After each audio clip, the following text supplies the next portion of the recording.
Sharifa, mambo? Poa. Karibu. Asante. Umetuona wapi? Mimi mara kwanza niliona Facebook. Facebook. Nikaangalia mama Saka uoga nafuatiliaga sana kuhusu wanawake live. Mama yako huyo. Akaniambia wewe hapa namjua anatojisikilia. Unaje usiende kipindi hicho ndo nahaswa natafuta kazi. Wewe sasa. Basi sasa nimekaa nikasema labda uongo. Je, sasa hivi matapeli wengi mitandao. Uongo. Mama akaniambia potelea pote. Nimeaswa ngoja nikapataga kazi ya usafi kwenye makampuni ya usafi nikapataga kazi pale Mwenge. Nikanafanya kazi pale Tumaini, chuo cha Tumaini kama unakifahamu.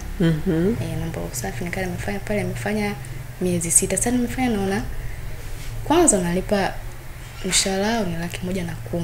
Hiyo 110,000, 110,000 ndio mshahara. Ndio mshahara. Sasa kwa nini msiende kwenye hizo kazi za ndani? Basi wakawa nalipa 110,000. Sasa nimekaa nikapiga mahesabu kuhusu hela chakula, hela nauli.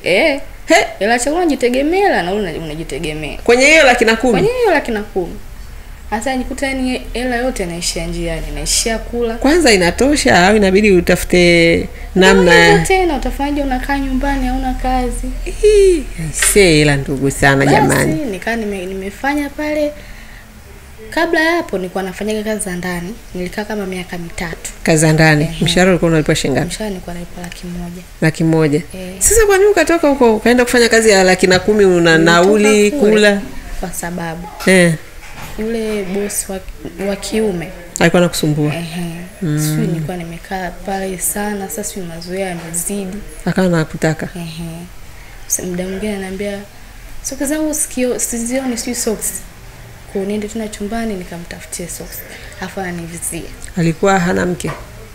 Mke alikuwa naye, sema alikuwa yani mke wake alikuwa yuko busy sana, alikuwa anafanya kazi serikalini. Alikuwa yuko busy, anaondoka basi saa 11 anarudi saa 6 usiku. Anaondoka saa 11 alfajiri, anarudi saa 6 usiku. Kwa hiyo mchana bwana hana kazi au? Hana kazi. Anashinda nyumbani. Yeye anashinda tu nyumbani.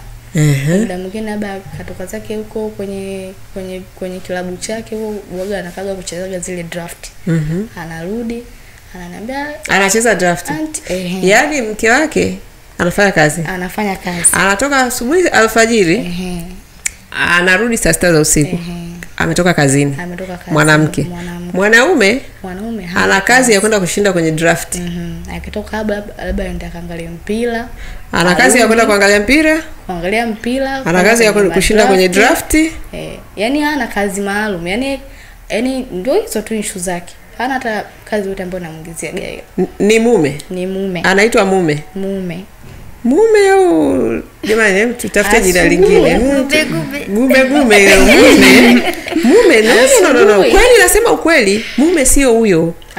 Yaani mume hawezi kuwa mke wake anatoka anaenda kazini kutafuta hela, tena anaondoka alfajiri, anarudi usiku saa 6.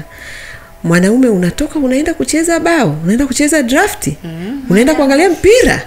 Mwanaume kama muda mwingine anakaa vile kwenye uwezi jua nini? Kazi ni ya mume, mke ni msaidizi. Kivipi? Kweli sisi ni wasaidizi, lakini lazima wewe huyo unayemsaidia na yeye awe mstari wa mbele kukuonyesha mfano. Kwa hiyo kama anacheza draft, manake mimi naye natakiwa nikacheze draft. Kama anaenda kuangalia mpira basi si ndio namsaidia. It means kama anafanya kazi ya kutafuta hela na yeye anatakiwa awe kwenye utafutaji wa pesa. Huwezi, yani inawezekanaje? Ndio hivyo. Ile asubuhi wanaondoka wote. Wanaondoka wote. Kwa hiyo wanaondoka wote sasa wanaenda wapi? Anamsindikiza kazini. Yule mwanamke hajui kudrive. Hajui kuendesha gari. Kwa hiyo magari yamenunuliwa na nani? Gari ile mwanamke ndo anatoa hela, ananunuliwa gari. Basi ile maisha mengine yanaendelea. Mwanaume, sasa unajua bora hata hizo kazi za mwanamke zingekuwa ni kazi ambazo wanaenda wawili. Kwamba wote si wako kwenye biashara? Ndio. Si ndio? Lakini eti mwanamke anaenda kazini, mwanaume ana kazi ya kurudi kwenda kucheza bao na kuangalia mpira. Sharifa, haya, sawa. Basi, sasa nimekaa pale nimevumilia naona saa yamenishia sasa. Hebu turudi hapo maana umenivuruga. Yaani we wanafanya utani hao wanawake wengine. Ndio kwamba hakuna wanaume kabisa au ni nini? Sijajua. Kwamba wanaume hamna. Sijajua. Labda kuta na watoto naye. Kuwa na watoto naye ina maana gani? Yaani wewe ukizaa na mtu watoto, sawa?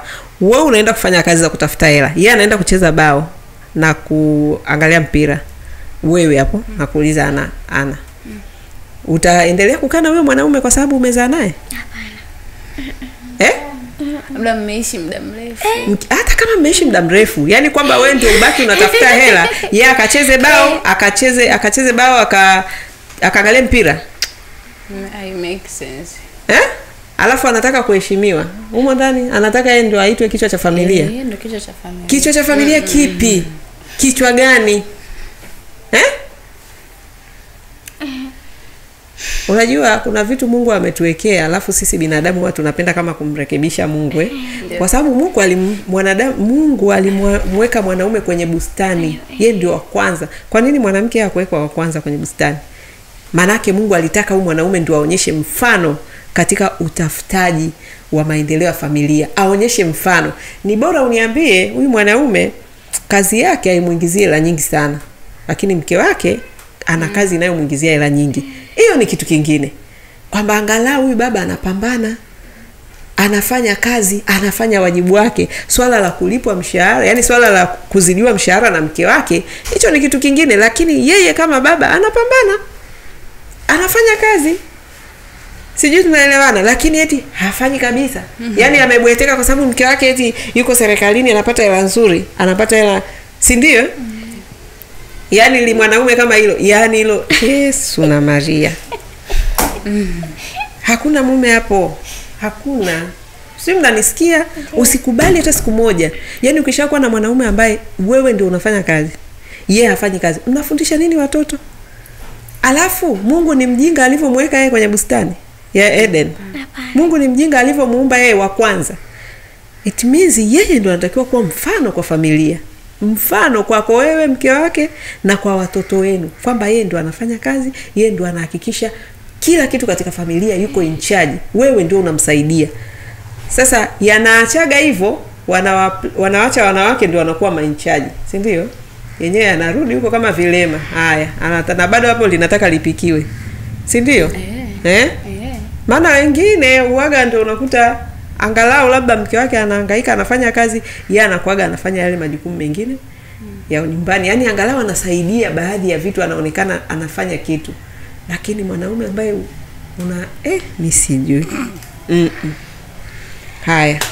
Kwa hiyo yeye akaanza kukusumbua. Sasa nimekaa nimevumilia, nikampigia simu nyumbani mama, nikamwambia huyu bosi simuelewi, anafanya hivi na hivi na hivi. Akaniambia basi kwanza. Kwa hiyo alikubaka? Hapana. Yaani yeye anachofanya ananiambiaje? Ati Sharifa, njoo naangalia chumbani kwangu sioni socks. Sasa mimi si ndo ninayehusika. Nafanya kazi pale, nafua, napanga mimi. Kwa niende tena chumbani kwake nikamfuatia. Wakati nenda chumbani kwake naenda kumfuatia, ananivizia, anakuja. Na yeye anakuja. Anakuja chumbani anafunga mlango. Sasa akifunga na yule ni mwanaume. Kipindi wakati huo anafunga mlango, hapo nakuta tu ameenda shule, baki tu peke yao. Kwa hiyo sasa akifunga umefanyaje? Anaanza kuniambia wewe umekuwa mzuri sana, sijui hivi na hivi.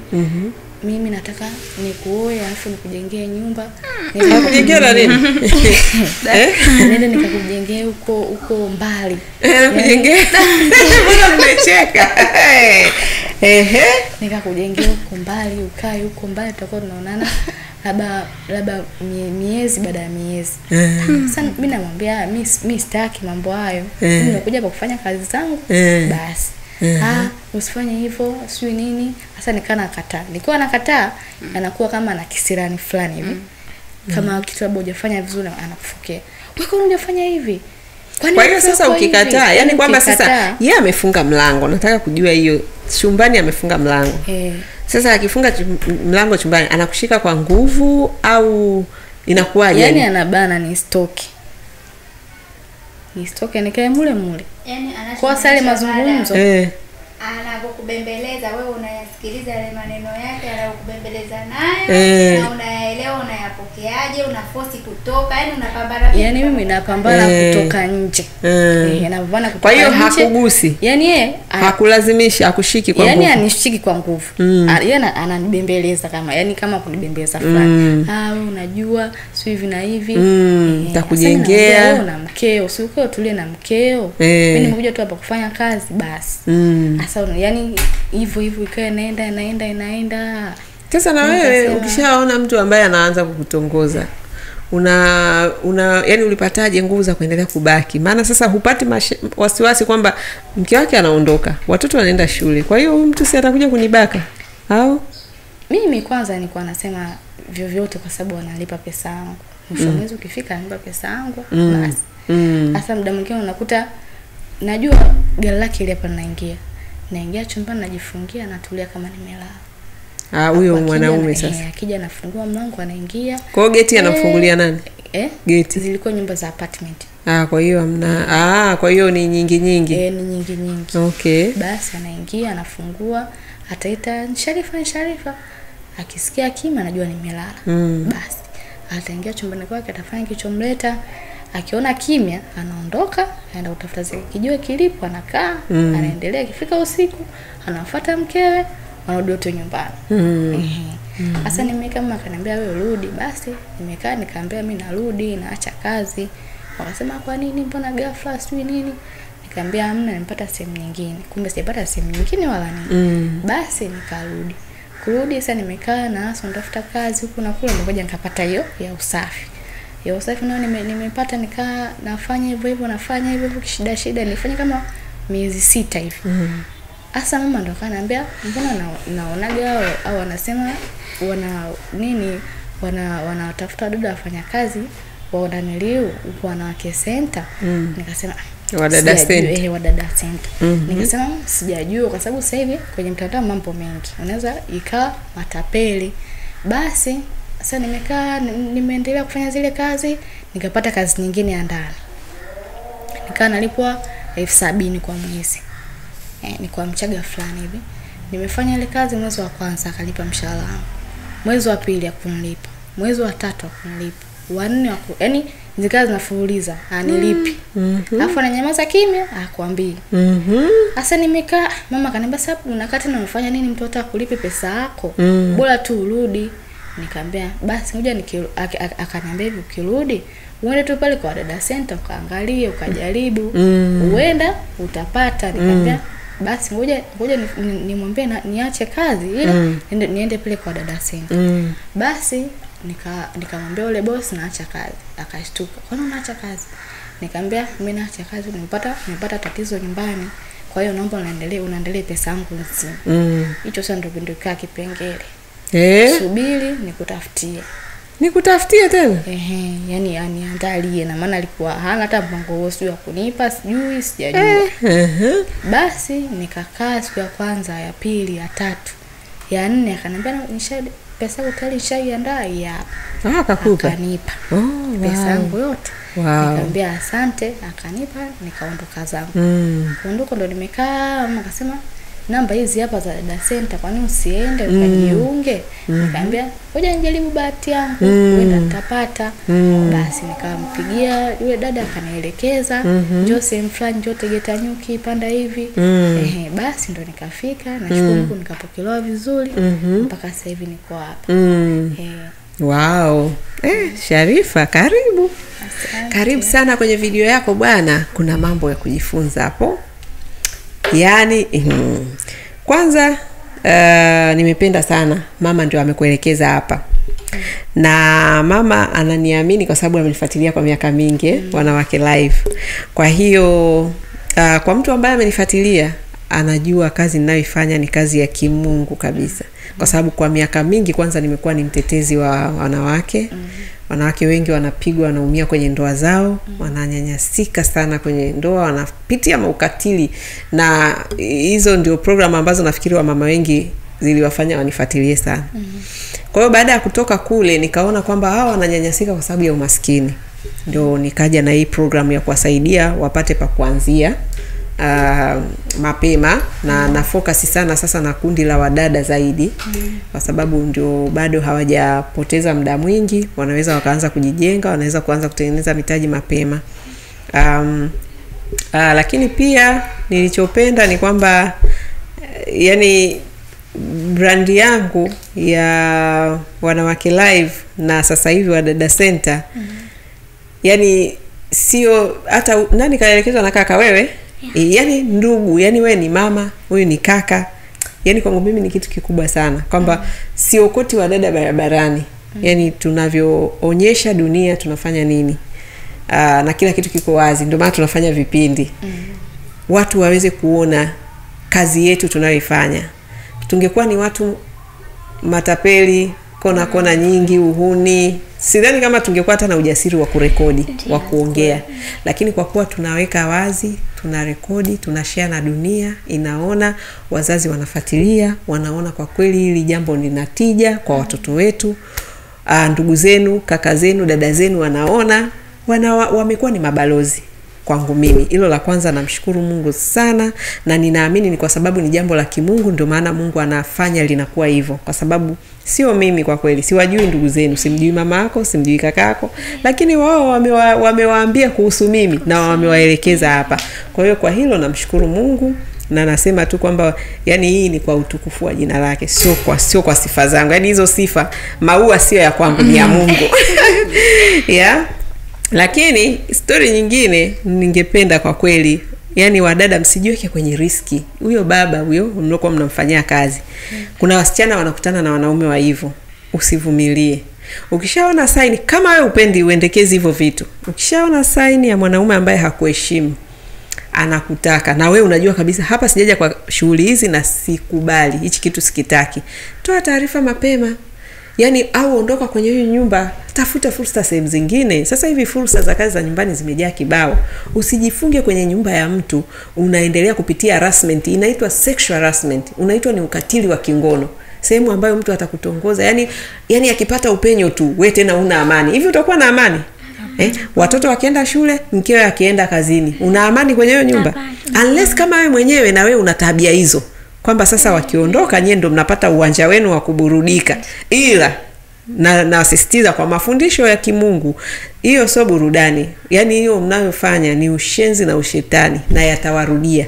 Mwanaume yule yatamrudia kwa namna yake, na wewe yatakurudia kwa namna yako, kwa sababu mnayemkosea sio mke wake, mnamkosea Mungu. Sisi tunaelewana. Kwa hiyo nachotaka kusema, usiruhusu ukakaa kwenye mazingira hatarishi kama hayo. Sijui unaogopa nini. Hapana, ukishakutana na mazingira hatarishi ya wanaume ambao hawajiheshimu, toka. Nenda katafute kazi sehemu nyingine, au kama uko kwenye mradi wetu, rudi huko, tupe taarifa. Utapata sehemu, kuna sehemu nyingi tu watu wanajiheshimu. Hiyo ni la pili. Lingine, jamani, mimi moja ya kitu ninacho advocate wanawake, sikubali kukaa na hii mijitu ambayo yani unajua huwezi kuwafundisha watoto wako maadili mazuri. Ndio maana tuna watoto wengi wa kiume sasa hivi hawapendi kufanya kazi. Unafikiri wametoa wapi? Wamejifunza kwa wazazi wao. Si ndio? Wewe kama unataka kuzaa watoto ambao unataka kuwarithisha maadili mazuri, lazima nyie wawili mnaokuwa mmeoana, baba na mama, nyie muwe na tabia njema. Yani muwe ni watu wanaofanya kazi, ni watu waadilifu, ni watu waaminifu. Kwa hiyo kwenye story ya dada Hadija hapa, yani una mwanaume ambaye anatoka anaenda kucheza karata na kucheza nani, alafu unakuja kuzaa watoto ambao hawataki uwajibikaji, utamlaumu nani? Na wamejifunza kwa baba yao. Hawaoni baba yao anafanya biashara au kazi yoyote. Tofauti, umeona hapa mimi na mume wangu tunafanya kazi. Si mnaona? Watoto wakija wanakutana baba na mama wanafanya kazi. Baba na mama wanafanya biashara. Kwa they learn kwa kuona, sio kwa kuambia maneno. Wanaona kwamba okay, kumbe wazazi wanafanya biashara, wazazi wanafanya kazi. Lakini eti mama anatoka alfajiri anaenda kazini anarudi usiku, baba linatoka tu kwenda kucheza nani. No. Hayo sio, yani huyo sio mwanaume wa kuwa naye kwenye maisha. Sijui tunaelewana jamani? Usije ukasema eti wanaume wamekuwa ni wanasemaga si wanawake ni wengi, wanaume ni wachache. Hakuna upumbavu. Ni bora ubaki single au uwe na mwanaume mwajibikaji. Sisemi utafute mwanaume mwenye hela. Nasema tafuta mwanaume mwajibikaji. Hata kama wewe unamzidi kipato, lakini yeye anawajibika, ni mwanaume ambaye anafanya wajibu wake, anapambana, si ndio lakini sasa hivi kilichobaki tu anasema wanawake wakiwa na hela wanakuwa wajeuri sana. Wao wanafanya kitu gani? Hivi mwanaume kama huyo ataheshimiwaje yani ile wanasemaga of course neno la Mungu linaagiza wanawake kuatii waume zao, si ndio? Lakini huyu mwanaume lazima awe kwenye zile sifa na character za mwanaume ambaye Mungu aliagiza kwamba wanaume wawapende wake zao kama Kristo alivyolipenda kanisa. Na kwa sisi Kristo alivyolipenda kanisa, manake lazima awe na tabia za kimaadili. Kwanza hata namtongoza dada wa kazi, kwa sababu hana muda wa kufikiria kazi na biashara. Si ndio? Muda wake ni kwenda kucheza drafti, kuangalia mipira, akitoka hapo sana sana aje amvizie dada wa watu, ambaki amtongoze, amfanyaje. Ni nini hiyo? Kwa hiyo please naomba mzingatie hivyo vitu kwenye maisha yenu. Sio ukaokota tu ilimradi mwanaume. Angalia mwanaume ambaye ana sifa za kimungu. Ni mcha Mungu, ana hofu ya Mungu, anafanya kazi, anawajibika kwa familia yake. Tuko pamoja? Hayo ndio masomo ambayo kwa so far naweza kusema nimeona hapo kwenye story ya dada Sharifa. Haya, dada Sharifa karibu. Asante. Sisi tupo hapa kama unavyotuona. Tunaamini kabisa kwamba Mungu ametupa nguvu na akili, tukizitumia kwa haki tunafanikiwa. Na mimi ni mfano. Mimi nilikuwa dada wa kazi, sasa hivi niko hapa CEO wa Dada Center, Wanawake Live, haki za wanawake, na bado nazidi kuchanja mbuga. Lakini process ni muhimu. Usitake mafanikio ya shortcut. Mafanikio hayana shortcut. Mafanikio ya halali yana process. Lazima uende hatua kwa hatua. Kwa hiyo na wewe ukifuata hiyo njia, wala huishi, yani upati shida, utaishi vizuri sana. Sawa? Labda kwa kumalizia, una malengo gani? Malengo yangu ni kuanzisha biashara. Nataka kuanzisha biashara. Ila kabla kuanzisha biashara nilikuwa nataka nikasomee kuhusu mambo ya ujasiriamali. Leo naona bosi kule amewapa ananiambia uwezi kufanya biashara bila kusomea. Kwanza naona sasa hivi kama biashara ingekuwa kila mtu tu anakurupuka anataka kufanya biashara, kila mtu sasa hivi angekuwa anafanya biashara. Kwa lazima kwanza usomee, usome ujue jinsi ya kuifanya biashara, jinsi ya kuipanga mipango yako, ya kupanga budget. Basi hivyo nikasema basi haina shida. Sawa. Mpango kufanya biashara. Ila kabla kufanya nisomee kwanza. Sasa kuna njia nyingine kwa dunia ya leo ambayo imerahisishwa sana. Nunua smartphone kama hauna, kama mtaji wako wa biashara. Hiyo smartphone yako ukiingia Google, nenda katafute jinsi ya kufanya biashara. Utapata knowledge nyingi sana namna ya kufanya biashara, namna ya kutengeneza mitaji, njia mbalimbali za biashara. Nachowasisitiza wadada, wanachukuaga smartphone wanaanza kuangalia umbea, anaenda kuangalia vichekesho, havitakusaidia, havitakuongezea ujuzi wa aina yoyote.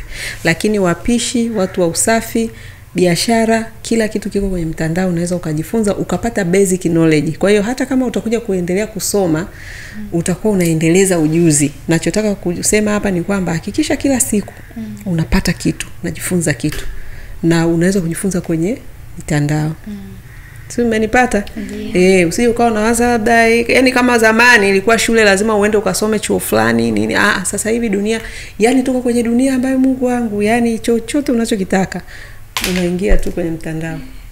Unaletewa. Kwa hiyo kuwa na ile basic knowledge. Sawa, muda wako unaofanya kazi hizi, wakati unakusanya mtaji, pia pata ABC za biashara. Biashara huwa zinafanyika vipi? Na ikiwezekana kama una biashara specific, unaiweka pale kwenye mtandao. Nataka kufanya biashara fulani, naanzaje?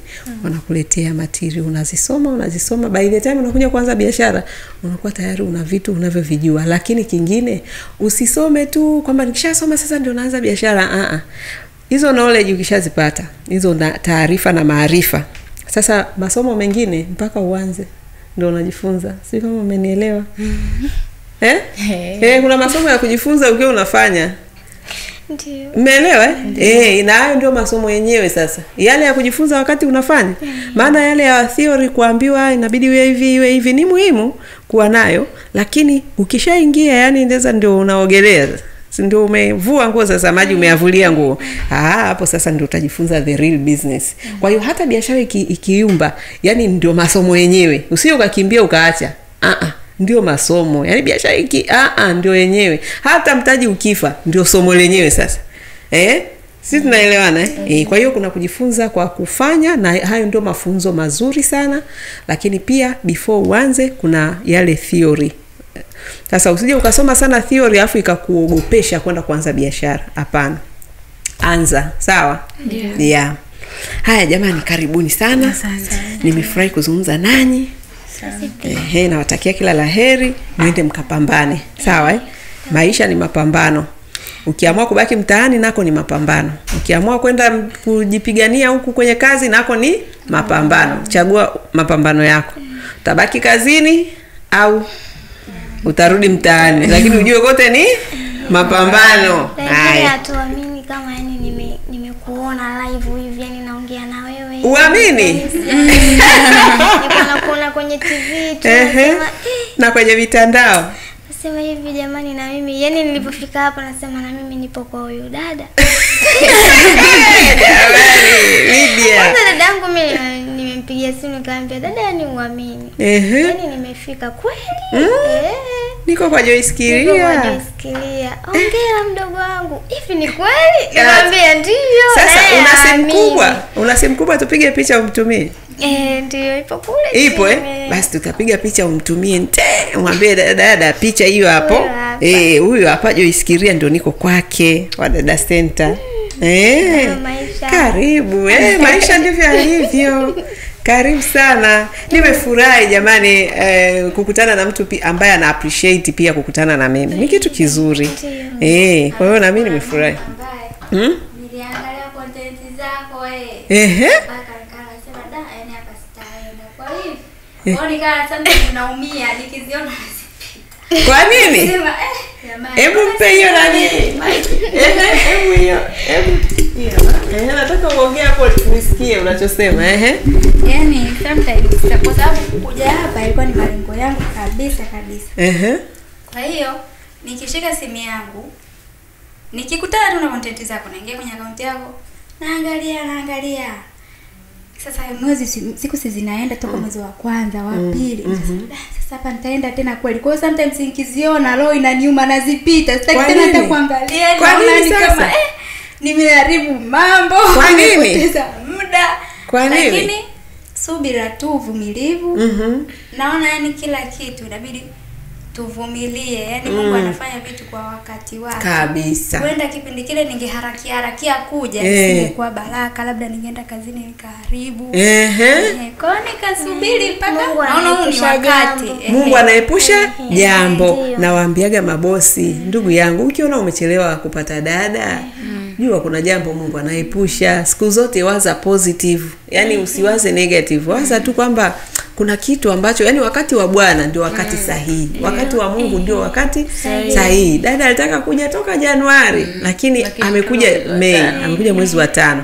Mungu ndio wakati wako sahihi, na wewe mwenyewe umekiri kwamba huenda labda usingefanya vizuri, labda kuna jambo lingetokea.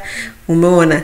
Kwa hiyo nimependa sana umetoa huo mfano, kwa sababu waga nawaambia sana mabosi kwamba ndio sisi tunafanya kama binadamu kwa sehemu yetu, lakini sisi tunaamini kwamba Mungu ndio anamaliza kila kitu. Yaani wewe ulitakiwa uwe hapa majira haya, huu mwezi wa 5. Kwa sababu kwa nini hukua kwenye kundi la wadada wa mwezi wa kwanza? Ina maana kuna Mungu anapanga kila kitu. Umeelewa Haya nimemaliza. Haya jamani, kila laheri. Asante, tunakuahidi kutokuangusha. Haya, asante.